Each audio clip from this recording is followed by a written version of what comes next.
വിജയേട്ടാ നമസ്കാരം. നമസ്കാരം. ബംഗ്ലാദേശ് കടുത്ത പ്രതിസന്ധിയിലേക്ക് പോവുകയാണ് എന്ന റിപ്പോർട്ടുകൾ പല ഭാഗത്തു നിന്നും പുറത്തുവരികയാണ്. ഇത്തവണ കുറച്ച് ഗുരുതരമാണ് കാര്യങ്ങൾ. എന്തായാലും ട്രംപ് കയറുന്നതിന് മുമ്പ് ജോ ബൈഡൻ ഇരിക്കുന്ന കാലത്ത് ബംഗ്ലാദേശ് അഴിഞ്ഞാടുകയായിരുന്നു, ആറാടുകയായിരുന്നു. നമുക്ക് എല്ലാവർക്കും അറിയാം, ബംഗ്ലാദേശിൽ നിന്ന് ഷെയ്ഖ് ഹസീന പുറത്താകുന്നു, മുഹമ്മദ് യൂനിസ് വരുന്നു, അവർക്കുള്ള ഫണ്ടുകളെല്ലാം ലഭിച്ചുകൊണ്ടേയിരിക്കുന്നു. അത് ഐക്യരാഷ്ട്ര സംഘടനയുടെ ഭാഗത്തു നിന്നായിരുന്നാലും WHO ഭാഗത്തു നിന്നായിരുന്നാലും അമേരിക്കയുടെ ഭാഗത്തു നിന്നായിരുന്നാലും അവർക്ക് ഒരുപാട് ഫണ്ടുകൾ ലഭിക്കുന്നു. ആ ഫണ്ടുകൾ വെച്ച് അവർ അതിനകത്ത് ന്യൂനപക്ഷ പീഡനങ്ങൾ നടത്തുന്നു. വലിയ രീതിയിൽ ഹിന്ദുക്കളെ മാസ് ആയിട്ടുള്ള ലിഞ്ചിങ്ങിനും കൊലയ്ക്കും ഒക്കെ ഇരയാക്കുന്ന ഒരുപാട് വാർത്തകൾ നമ്മൾ കണ്ടതാണ്. ഒരുപാട് ന്യൂനപക്ഷ ക്ഷേത്രങ്ങളായിരുന്നാലും ശരി, പള്ളികളായിരുന്നാലും ശരി, ചർച്ചുകളായിരുന്നാലും ശരിയൊക്കെ തന്നെ പൊളിച്ചു മാറ്റുന്നു. അവിടെയുള്ള ഭീകരവാദികളെയൊക്കെ പുറത്തിറക്കുന്ന കാഴ്ച നമ്മൾ കണ്ടതാണ്. പക്ഷെ ട്രംപ് വന്നാൽ ഇതിനെല്ലാം ഒരു മാറ്റം വരും എന്ന് നമ്മൾ അന്നേ പറഞ്ഞിരുന്നു. കാരണം ഇവർക്ക് ലഭിക്കുന്ന ഫണ്ട്, ഇവർക്ക് പൈസയാണല്ലോ, പൈസയാണ് ഇവരുടെ ഒരു ശക്തി എന്ന് പറയുന്നത്. അത് ഇയാൾക്ക് മാത്രമല്ല, എല്ലാ ഭീകര സംഘടന, ടെററിസ്റ്റ് ഓർഗനൈസേഷൻസിനും പൈസ ഉണ്ടെങ്കിൽ മാത്രമേ അവർക്ക് മുന്നോട്ട് പോകാനായിട്ട് സാധിക്കുകയുള്ളൂ എന്നുള്ളതാണ്. ഇപ്പോ ട്രംപ് വന്നതിന് ശേഷം എന്താ സംഭവിച്ചതെന്ന് വെച്ചാൽ, ട്രംപ് യുണൈറ്റഡ് നേഷൻസിനെ കൊടുക്കുന്ന ഫണ്ട് പൂർണ്ണമായിട്ടും നിർത്തലാക്കി. പോരാത്തതിന് ട്രംപ് WHO കൊടുക്കുന്ന ഫണ്ട് പൂർണ്ണമായിട്ടും നിർത്തലാക്കി. ഇങ്ങനെയുള്ള ഒരു സാഹചര്യത്തിൽ കഴിഞ്ഞ ദിവസം അത് നമ്മൾ വാർത്തയാക്കി കൊടുത്തതാണ്. അതായത് UN-ന്റെ തലവനായിട്ടുള്ള അന്റോണിയോ ഗുട്ടറസ് ബംഗ്ലാദേശിലെ കോക്സ് ബസാറിലെത്തുകയും അവിടെ റോഹിംഗ്യൻസിന് അവിടെ വലിയ രീതിയിലുള്ള ഒരു ഐക്യദാർഢ്യം പ്രഖ്യാപിക്കുകയും ചെയ്തു. റോഹിംഗ്യൻസിന് ഐക്യദാർഢ്യം പ്രഖ്യാപിച്ചതിന് ശേഷം അദ്ദേഹം മടങ്ങിപ്പോയി. സംഭവം എന്താണെന്ന് വെച്ചാൽ, ബംഗ്ലാദേശിൽ ഇപ്പൊ 10 ലക്ഷം റോഹിംഗ്യൻസ് ആണ് കൂട്ടമരണത്തിലേക്ക് പോകാൻ പോകുന്നത് എന്നാണ് നമുക്ക് മനസ്സിലാവുന്നത്. സംഭവം മ്യാൻമറിൽ നിന്നാണ് ഈ 10 ലക്ഷം റോഹിംഗ്യൻസ് ബംഗ്ലാദേശിലേക്ക് കുടിയേറിയെന്ന് പറയുന്നു. ഇവർ കുടിയേറി കഴിഞ്ഞ ശേഷം ഇവർക്ക് ഇപ്പൊ ഭക്ഷണം കൊടുക്കാൻ ബംഗ്ലാദേശിന് നിവർത്തിയില്ല. ഇവർക്ക് ഭക്ഷണം കൊടുക്കാനുള്ള ഒരു ഫണ്ട് വന്നുകൊണ്ടിരുന്നു. അത് UN-ന്റെ ഫണ്ടാണ്. ഒരു റോഹിംഗ്യൻ മുസ്ലിമിന് $12 വെച്ചാണ് UN കൊടുത്തുകൊണ്ടിരുന്നത്. ഇപ്പോ ട്രംപ് ഫണ്ട് കൊടുക്കുന്നില്ല, UN അതുകൊണ്ട് പ്രതിസന്ധിയിലായി. അതുകൊണ്ട് UN അത് വെട്ടിച്ചുരുക്കി $6 ആക്കി. ഇനി സമീപ ഭാവിയിൽ ഉടനെ തന്നെ അത് പൂജ്യമാകുമെന്ന് പറയാനായിട്ട് സാധിക്കുന്നു. അതുകൊണ്ട് ഇപ്പോൾ അവിടെ റോഹിംഗ്യൻസ് തെരുവിലിറങ്ങി ഭക്ഷണത്തിനായി അലിഞ്ഞു തിരിയുന്നു. ആ ഒരു വീഡിയോസ് ഒക്കെ ട്രെൻഡിങ് ആയിട്ട് ഇപ്പോൾ സമൂഹ മാധ്യമങ്ങളിൽ ഓടിക്കൊണ്ടിരിക്കുകയാണ്. ഇതോടുകൂടി യൂനസ് എന്ത് ചെയ്തു? യൂനസ് ഇപ്പോൾ ലോക രാജ്യങ്ങളോട് കൈനീട്ടി അഭ്യർത്ഥിച്ചിരിക്കുകയാണ്, ഇവരെ എങ്ങനെയെങ്കിലും തിരിച്ച് മ്യാൻമറിലേക്ക് 10 ലക്ഷം റോഹിംഗ്യൻസിനെ തിരിച്ചയക്കണം എന്ന് പറഞ്ഞ് വലിയ രീതിയിൽ അവിടെ പ്രസ്താവന അദ്ദേഹം ഇറക്കിയിട്ടുണ്ട്, യൂനസ്. അപ്പൊ റോഹിംഗ്യൻസ് വലിയൊരു ആഭ്യന്തര പ്രശ്നമായി മാറിയിട്ടുണ്ട്. അപ്പൊ ഇതിനകത്ത് വേറൊരു ശ്രദ്ധാകേന്ദ്രം എന്താണെന്ന് പറഞ്ഞാൽ, ഇദ്ദേഹം നമ്മുടെ പ്രധാനമന്ത്രി നരേന്ദ്രമോദിയെ മീറ്റ് ചെയ്യാനുള്ള ഒരു ശ്രമം നടത്തുന്നുണ്ട്. അത് ബിംസ്റ്റെക് സമിറ്റ്, BIMSTEC ബിംസ്റ്റെക് സമിറ്റിൽ അത് ഉടനെ ഉണ്ടാകുമെന്ന് നമുക്ക് അറിയാനായിട്ട് സാധിക്കുന്നു. അങ്ങനെ മീറ്റ് ചെയ്ത് കഴിഞ്ഞാൽ എന്തായിരിക്കും ബംഗ്ലാദേശിലും ഇന്ത്യയും തമ്മിലുള്ള ഒരു ചർച്ചാ വിഷയം എന്ന് പറയുന്നത്? രണ്ടാമത്തെ കാര്യം, ബംഗ്ലാദേശിലെ റോഹിംഗ്യൻസ് ഇങ്ങനെ നരകിക്കുമ്പോൾ വലിയ പ്രതിസന്ധിയിലോട്ട് ബംഗ്ലാദേശ് പോവുകയാണ്. ഇതെവിടെ ചെന്ന് അവസാനിക്കും? റോഹിംഗ്യൻസിന് ഭക്ഷണം കഴിക്കാൻ പോലുമില്ല, ഇവരെ പോറ്റാനായിട്ട് ഒരു നിവൃത്തിയുമില്ല. ബംഗ്ലാദേശ് സമ്പൂർണ്ണമായിട്ടുള്ള പ്രതിസന്ധിയിലായി കഴിഞ്ഞു എന്ന് നമുക്ക് മനസ്സിലാവുന്നു. എന്താണ് ഇതിന്റെ അനന്തര ഫലങ്ങൾ? നമ്മുടെ അയൽ രാജ്യങ്ങൾ രണ്ടിടത്തും, അതായത് പാകിസ്ഥാനിലും ബംഗ്ലാദേശും, അത് ആ രാജ്യം ഛിന്ന ഭിന്നമാകുന്നു, പിളർപ്പിന്റെ ഒക്കെ ഒരു വക്കിലേക്ക് നിൽക്കുകയാണ്. പാകിസ്ഥാനിൽ നിരന്തരം അവിടുത്തെ പട്ടാളത്തിന്റെ ജീവനക്കാർ പോലും, അല്ലെങ്കിൽ പട്ടാളക്കാർ പോലും ജോലി രാജിവെച്ച് പോകുന്ന ഒരു സ്ഥിതിയാണ് ഇപ്പൊ ഏറ്റവും പുതിയതായിട്ട് നമ്മൾ കാണുന്ന വാർത്ത. പാകിസ്ഥാനിൽ ബലൂചിസ്ഥാനും പഞ്ചാബ് സംഘ പ്രവിശ്യകളിലും ഒക്കെ തന്നെ അതൊരു പിളർപ്പിന്റെ വക്കിലേക്ക്, അല്ലെങ്കിൽ ആ രാജ്യം വിഭജിക്കപ്പെടും എന്നുള്ള ഒരു രീതിയിലേക്ക് കാര്യങ്ങൾ നീങ്ങി. സമാനമായി ഇവിടെ ബംഗ്ലാദേശിനെ സംബന്ധിച്ച് ഒരു ആഭ്യന്തര യുദ്ധത്തിനുള്ള സാധ്യതകൾ കൂടുതലാണ്. കാരണം ഈ റോഹിംഗ്യകൾ ഇപ്പോൾ അവർക്ക് ഏക ആശ്രയം ലോകത്ത് ഒരേ ഒരു രാജ്യം ബംഗ്ലാദേശ് മാത്രമാണ്. അപ്പോൾ ഇവർക്ക് സ്വന്തമെന്ന് പറയാൻ രാജ്യം ലോകത്തെങ്ങുമില്ല. പക്ഷെ ഇപ്പോൾ അവർ തമ്പിടിച്ചിരിക്കുന്നത് ബംഗ്ലാദേശിലാണ്. ബംഗ്ലാദേശിൽ നിന്ന് ഇവരെ മ്യാൻമാറിലേക്ക് വിടുക എന്ന് പറഞ്ഞാൽ അത്ര എളുപ്പമുള്ള കാര്യമില്ല. മ്യാൻമാറിലാണ് 2 സ്റ്റേറ്റിലായിരുന്നു ഈ റോഹിംഗ്യൻസ് ഉണ്ടായിരുന്നത്. അവരുടെ കയ്യിരിപ്പ് കൊണ്ട് അവിടെ നിന്ന് അവർക്ക് ഓടേണ്ടി വന്നു എന്നുള്ളതാണ് മറ്റൊരു കാര്യം. അപ്പോൾ ഈ റോഹിംഗ്യകളെ ബംഗ്ലാദേശിൽ നിന്ന് പുറത്തള്ളുക എന്നുള്ളത് ബംഗ്ലാദേശിനെ സംബന്ധിച്ച് നടക്കുന്ന ഒരു കാര്യമല്ല. അപ്പോൾ സ്വാഭാവികമായും ഇവരെ ഉപയോഗിച്ചുകൊണ്ട് തീവ്രവാദി സംഘടനകളും മറ്റുമൊക്കെ ഇവരെ തീവ്രവാദി ലൈനിലേക്ക് ട്രെയിൻ ചെയ്യിക്കാനുള്ള സാധ്യത കൂടുതലാണ്. അങ്ങനെ വന്നു കഴിഞ്ഞാൽ തന്നെ അത് ഈ ബംഗ്ലാദേശ് ഭരണകൂടത്തിന് വലിയ തലവേദനയായി മാറുമെന്നുള്ള കാര്യത്തിൽ സംശയമൊന്നുമില്ല. പിന്നെ സ്വാഭാവികമായി തന്നെ ബംഗ്ലാദേശിന്റെ അയൽ രാജ്യമായ ഇന്ത്യക്കും ഇതിനകത്ത് കുറെ ജാഗ്രതയുടെ ആവശ്യമുണ്ട്. കാരണം ഇവര് ബംഗ്ലാദേശിൽ നിന്ന് പലായനോ മറ്റോ വന്നാൽ അവർ കൂടുതലും വരാൻ സാധ്യതയുള്ള ഒരു ഇടം ഇന്ത്യ തന്നെയാണ്. ഇന്ത്യയിലേക്ക് കടന്നു വരിക എന്നുള്ളത് തന്നെ. അതിന് ഇന്ത്യ കഴിഞ്ഞ കുറെ കാലമായി ജാഗ്രത പാലിക്കുന്നുണ്ട്. ഇങ്ങോട്ടൊക്കെ ആരെയും കടത്തിവിടാത്ത രീതിയിൽ നമ്മൾ മുമ്പോട്ട് പോകുന്നുണ്ട്. ഇപ്പോൾ നമ്മുടെ ഇവിടെ തന്നെ ഇന്ത്യയിൽ തന്നെ അഭയാർത്ഥികളായിട്ട് ഏതാണ്ട് 40,000-ഓളം റോഹിംഗ്യകൾ ഉണ്ട് എന്നാണ് ഔദ്യോഗികമായ കണക്ക്. അതിന് മുകളിൽ ഉം. കാണാനുള്ള സാധ്യതയാണ് കൂടുതൽ. അപ്പോൾ അവരെ നമ്മളിപ്പോൾ ഡിപ്പോർട്ട് ചെയ്യാനായിട്ട് പറ്റാത്ത ഒരു സാഹചര്യമാണുള്ളത്. അവരെ എവിടെ കൊണ്ടുവന്ന് വിടും എന്നുള്ളതാണ് നമ്മുടെ മുമ്പിൽ അവശേഷിക്കുന്ന ഒരു ചോദ്യം. പിന്നെ ഐക്യരാഷ്ട്രസഭയുടെ നിയമം അനുസരിച്ചിട്ടാണെങ്കിൽ ഇവർ വന്ന ഇടത്ത് സേഫ് അല്ലാത്തത് കൊണ്ടായിരിക്കുമല്ലോ അവിടുന്ന് വന്നത്, മ്യാൻമാറിനാണ് വന്നത്. അപ്പൊ സേഫ് അല്ലാത്ത ആ സ്ഥലത്തേക്ക് തിരിച്ചുവിടാൻ കഴിയില്ല. ആ നിയമം അങ്ങനെയാണ് പറയുന്നത്. പിന്നെ ഇവരെ എങ്ങോട്ടേക്ക് വിടും എന്നുള്ളൊരു വലിയ ചോദ്യം ഇന്ത്യ ഇപ്പൊ തന്നെ അഭിമുഖീകരിക്കുന്നുണ്ട്. അപ്പോൾ സ്വാഭാവികമായും ഇന്ത്യ കുറച്ചുകൂടി ജാഗ്രതയിലോട്ട് നിൽക്കും. ഇനി ആരും വരരുത്, ഇല്ലെങ്കിൽ കടന്നു വരാൻ ആരെയും അനുവദിക്കാത്ത രീതിയിൽ ആയിരിക്കും നമ്മുടെ ഒരു നീക്കം നടക്കുക. രണ്ടാമത്തെ കാര്യം, ഒരു വലിയ ഭക്ഷ്യ ക്ഷാമത്തിലേക്ക് ബംഗ്ലാദേശ് പോയിക്കൊണ്ടിരിക്കുകയാണ്.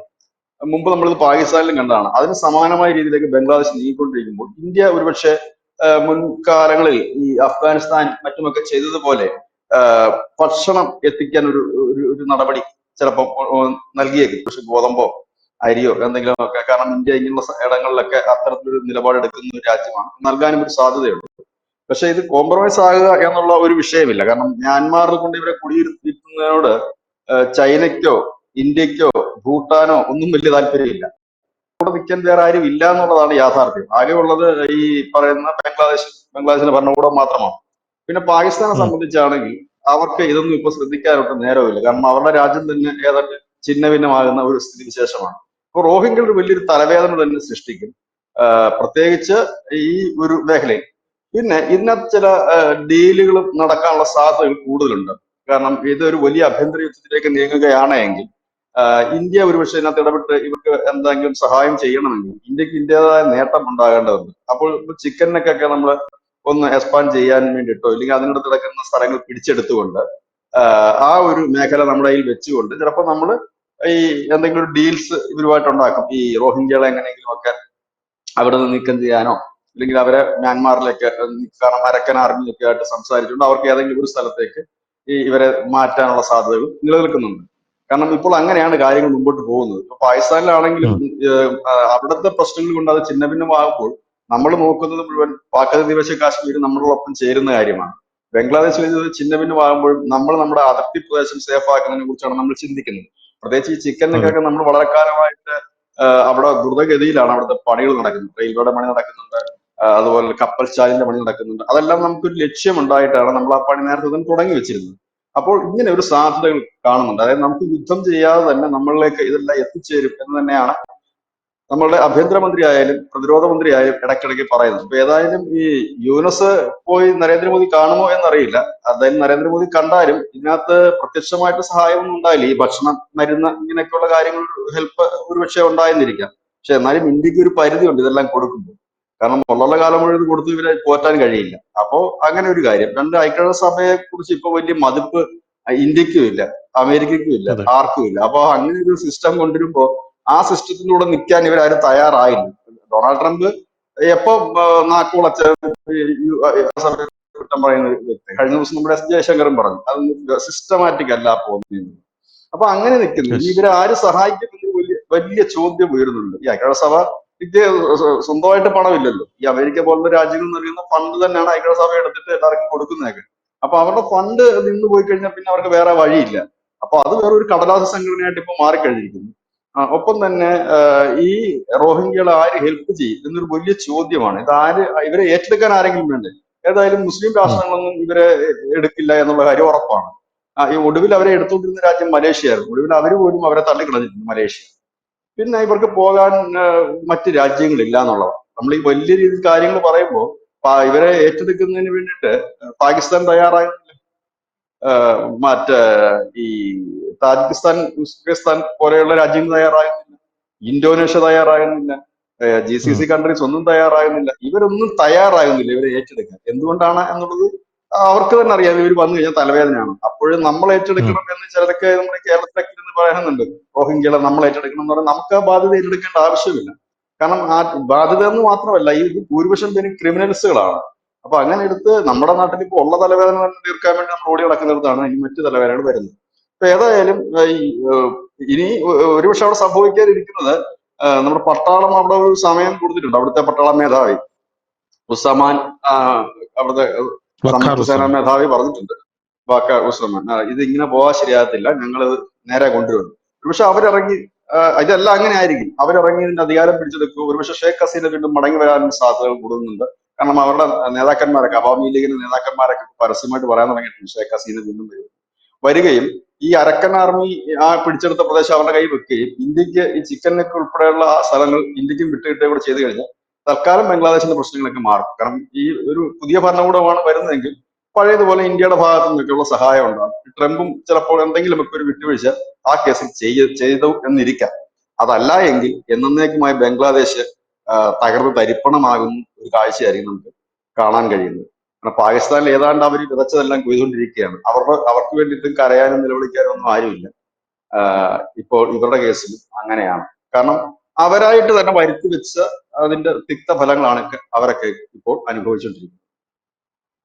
ഈ നരേന്ദ്രമോദിയുമായിട്ട് യൂനിസ് കൂടിക്കാഴ്ച നടത്തുമ്പോൾ എന്തായിരിക്കും ഇന്ത്യ ഡിമാൻഡ് ചെയ്യാൻ പോകുന്നത്? എന്തായിരിക്കും ഇന്ത്യയോട് ഇവർ ആവശ്യപ്പെടാൻ പോകുന്നത്? ബംഗ്ലാദേശികളെ നമ്മൾ ഏറ്റെടുക്കണമെന്ന് എന്തായാലും പറയാൻ പറ്റില്ല. ഐ മീൻ ബംഗ്ലാദേശികളെല്ലാം ഈ റോഹിംഗ്യൻസിനെ നമ്മൾ ഇങ്ങോട്ടേക്ക് കടത്തിവിടണമെന്ന് അവർക്ക് പറയാനായിട്ട് സാധിക്കില്ലല്ലോ. ഈ ഇവിടെ താമസിക്കുന്ന ഇല്ലീഗൽ ആയിട്ടുള്ള ബംഗ്ലാദേശികൾ, അവരെ നിങ്ങൾ അങ്ങോട്ടേക്ക് കയറ്റി അയക്കരുത് എന്ന് പറയാനുള്ള സാധ്യതയുണ്ട്. കാരണം ഈ 10 ലക്ഷം റോഹിംഗ്യൻ മുസ്ലിംസിന്റെ കൂടെ ഇനി ഇവിടെയുള്ള ഇല്ലീഗൽ ആയിട്ടുള്ള, ബിജുചേട്ടൻ തന്നെ പറഞ്ഞതുപോലെ 1 കോടിയിലേറെ ഇല്ലീഗൽ ബംഗ്ലാദേശികൾ ഇന്ത്യയിൽ ഉണ്ടാകാമെന്നുള്ളതാണ് അനൌദ്യോഗികമായിട്ടുള്ള കണക്കെന്ന് പറയുന്നത്. ഇവരെല്ലാം കൂടെ അങ്ങോട്ടേക്ക് കയറ്റി അയച്ചു കഴിഞ്ഞാൽ ബംഗ്ലാദേശ് മുച്ചൂടും മുടിയും എന്നുള്ളൊരു ഭയത്തിന്റെ പുറത്താണോ ഇപ്പോൾ നിലവിൽ മോദിയുമായിട്ടൊരു കൂടിക്കാഴ്ചയ്ക്ക് വേണ്ടി ഇപ്പോൾ യൂനിസ് വളരെ വിജിലന്റ് ആയിട്ട് ശ്രമിച്ചുകൊണ്ടിരിക്കുന്നത്? എന്തായിരിക്കും യൂനിസിന്റെ മനസ്സിൽ?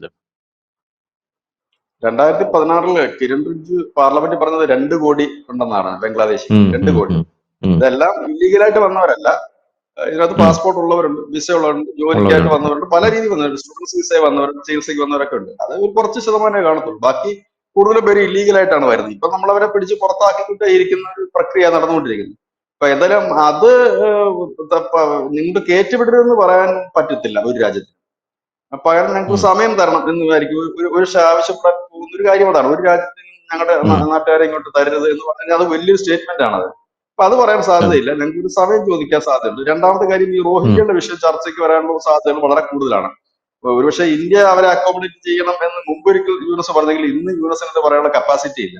പകരം ഇപ്പൊ അദ്ദേഹം ചോദിക്കാൻ പോകുന്നത് ഈ റോഹിംഗ്യയുടെ വിഷയം മാറ്റി വെച്ചിട്ട് അദ്ദേഹം ഈ അവിടുത്തെ ഭക്ഷ്യക്ഷാമത്തിന്റെ ഈ പ്രശ്നം പരിഹരിക്കാൻ ഇന്ത്യയുടെ ഒരു ഹെൽപ്പ് ചോദിക്കാൻ സാധ്യതയുണ്ട്. മരുന്നും ഭക്ഷണവും അത് ഒരുപക്ഷെ ഇന്ത്യ എഗ്രി ചെയ്യാനുള്ള സാധ്യതയുണ്ട്. കാരണം നമ്മൾ ഇതിനു മുമ്പ് താലിബാനെയും ഒന്നും അംഗീകരിക്കാത്തിരുന്ന സമയത്തും അവിടെ നമ്മൾ ഭക്ഷ്യക്ഷാമം ഉണ്ടായപ്പോൾ നമ്മൾ ഇവിടുന്ന് ഗോതമ്പും മരുന്നും ഒക്കെ കയറ്റി വിട്ടിരുന്നതാണ്. അപ്പൊ നമ്മൾ അതിന് ചെയ്യാൻ ഒരു സാധ്യതയുണ്ട്. അതായത് റോഹിംഗ്യയുടെ വിഷയത്തിൽ നമ്മൾ ഇടപെടില്ല എന്നുള്ള കാര്യത്തിൽ 100% ഉറപ്പാണ്. കാരണം നമുക്കത് ഇടപെട്ടുകൊണ്ട് നമുക്കൊന്നും ചെയ്യാനില്ല. ലോകത്തിന് തന്നെ ഒരു സൊല്യൂഷൻ പറയാനില്ല ഇവർ എന്ത് ചെയ്യുമെന്നുള്ളത്.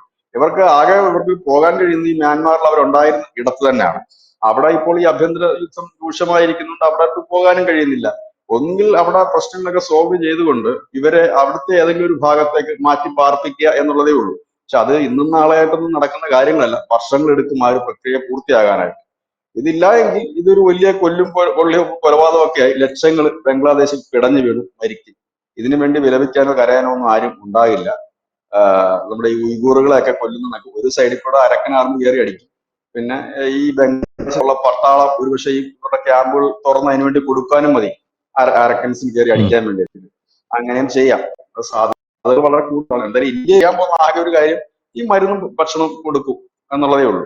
നേരെ മറിച്ച് ഈ യൂനസുമായി പുതിയ ഭരണകൂടമാണ് വരുന്നതെങ്കിൽ അത് നേരത്തെ ഉണ്ടായിരുന്ന പോലെ ബന്ധം നല്ല രീതിയിൽ പോവുകയും ചെയ്യും. വലിയ പ്രശ്നങ്ങളൊന്നും ഇല്ലാതെ പോവുകയും ചെയ്യും. പക്ഷെ ഏതായാലും റോഹിംഗ്യകൾ ഇപ്പോൾ ഒരു നിർണായകമായി മാറുന്നു. അവരുടെ മുമ്പിലുള്ളത് ജീവിക്കണോ മരിക്കണോ എന്നുള്ള ഒരൊറ്റ വഴി മാത്രമാണ്. ഒരുപക്ഷെ അത് ഒരു കൂട്ടം മരണത്തിലേക്ക് കലാശിക്കാനും മതി. ഒന്നുകിൽ ഏതെങ്കിലും ഒരു ആക്രമണം അവർക്ക് നേരെ ഉണ്ടാകാം. അതല്ല എന്നുണ്ടെങ്കിൽ നിങ്ങൾ പട്ടിണി കിടന്നും അസുഖം വന്നും ഒക്കെ മരിക്കാനുള്ള സാധ്യതകൾ കൂടുതലാണ്. അതാണ് ഒരു വലിയ വിഷയം. ലോകത്തെ ഏറ്റവും കൂടുതൽ റോഹിംഗ്യകൾ ഉള്ളത് ബംഗ്ലാദേശിലാണ്. അവരുടെ രാജ്യവുമല്ല. അവർക്ക് സ്വന്തമായിട്ട് രാജ്യമില്ല ലോകത്തെങ്ങും. അവർക്ക് സ്വന്തം എന്ന് പറയാനുണ്ടായിരുന്ന ഈ മ്യാൻമാറിലെ ചില പ്രദേശങ്ങളായിരുന്നു. അവിടെ നിന്നാണ് അവർ പോയത്. അവിടെ അവർക്ക് സുഖകരമായി ജീവിച്ചു പോകാമായിരുന്നു. പക്ഷെ ഇവരവിടെ ചെന്ന് ഇവരുടെ കയ്യിരിപ്പ് കൊണ്ടാണ് അവിടെ ഈ ബുദ്ധിസ്റ്റുകളെ ആക്രമിക്കുക, ബുദ്ധവികാരങ്ങൾ തീവെക്കുക, ഇതൊക്കെയാണ് ഇവരുടെ കലാപരിപാടികളുടെ. അതൊക്കെ കൊണ്ടാണ് അവിടെ നിന്ന് അവർക്ക് തല്ലി ഓടിച്ച് അവിടെ ഇറക്കിവിടേണ്ടി വന്നത്. അപ്പൊ ഏതായാലും ഇതാണ് റോഹിംഗ്യകളുടെ കാര്യത്തിൽ ഒരു തീരുമാനമാകുന്നു. ഏതായാലും പാകിസ്ഥാൻ ഒന്നും മിണ്ടാൻ പോലും വയ്യാത്ത സാഹചര്യമാണ്. ഇതിനകത്ത് നമ്മൾ എപ്പോഴും ശ്രദ്ധയോടെ നോക്കുന്നത് ഈ മുസ്ലിം രാജ്യങ്ങൾ എന്ത് പ്രതികരിക്കും എന്നുള്ളതാണ്. ഇതുവരെ ഒരു മുസ്ലിം രാജ്യം പോലും ഇതിനോട് പ്രതികരിച്ച് കണ്ടില്ല. നാഴിക നാപ്പോട്ട് എന്തിനും പ്രതികരിക്കുന്ന എർദോഗൻ പോലും ഒന്നും പറഞ്ഞു കേട്ടില്ല. ഇതാണ് അവസ്ഥ. കാരണം അവരാരും സഹായിക്കില്ല ഇവര്. കാരണം ഗൾഫ് രാഷ്ട്രങ്ങളോ മറ്റു മുമ്പൊക്കെ ഖത്തറൊക്കെ ഇവർക്ക് ഫണ്ട് കൊടുക്കുമായിരുന്നു. ഇപ്പൊ അതും ഇല്ലാന്നാണ് എനിക്ക് തോന്നുന്നത്. ഇപ്പൊ അതും ഇല്ലാന്നാണ് തോന്നുന്നത്. അപ്പം അങ്ങനത്തെ ഒരു അവസ്ഥയിലാണ് പോകുന്നത്. താങ്ക് യു ബിജുട്ടാ, താങ്ക് യു സോ മച്ച്.